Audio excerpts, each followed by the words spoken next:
বর্ষায় সবজির খোসা আমি কি করছি দেখুন, এই যে আমার সবজির খোসাগুলো আমি বাজার করে আনা ক্যারি ব্যাগে পুরে নিচ্ছি এবং সবগুলো পুরে আমি মুখটা ভালোভাবে বেঁধে যে কোনো এক জায়গায় রেখে দেবো। আমি খোলা জায়গাতেই রাখবো, তাহলে দুর্গন্ধ ও পোকা কিছুই হবে না। এই যে দেখুন আমার 6-7 দিনের সবজির খোসা আমি এখানে জমিয়ে রেখে দিয়েছি।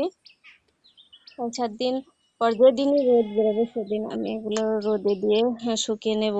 রোদে দেওয়ার আগে এভাবে চালনি বা এই যে এরকম ক্যারেটে আপনারা সবজির খোসাগুলো আগে ঢেলে নেবেন, কারণ 6-7 দিন আগে রাখা এতে তলে কিছুটা রসায়ন জমতে পারে। তাই ক্যারেট বা চালনি থাকলে চালনিতে ঢেলে নেবেন, যেটুকু তরল থাকবে সেটুকু তলায় চলে যাবে এবং আপনার ছাদে নোংরা হবে না, যেহেতু এটি ছাদের মেঝেতে দিলে খুব তাড়াতাড়ি শুকিয়ে যাবে। আমি প্রত্যেকটা ক্যারি খুলে খুলে ঢেলে নিচ্ছি। কালকের ক্যারিটা তবুও একটু রসায়ন জমে গিয়েছে। এই যে দেখুন এগুলো টাটকা হয়ে আছে, তলেরগুলো অনেকটাই কম্পোস্ট হয়ে গেছে। এবার 5 থেকে 10 মিনিট পর এবার আমি এগুলো ছাদের মেঝেতে ঢেলে দেব।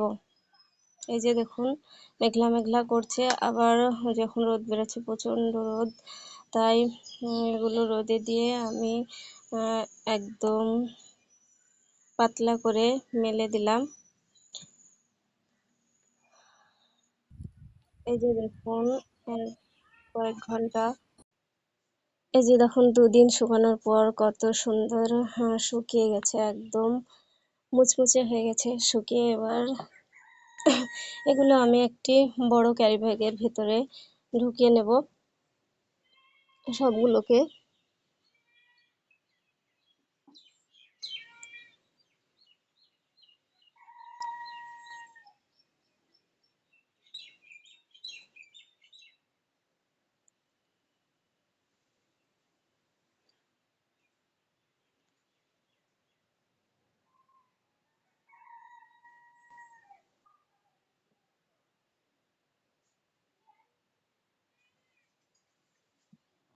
ঢুকিয়ে নেওয়ার পর ক্যারি ব্যাগটির মুখটিকে শক্ত করে বেঁধে আমি রেখে দেবো। আপনারা যে কোনো জায়গায় রাখতে পারেন, এগুলো পোকা দুর্গন্ধ কিছুই হবে না।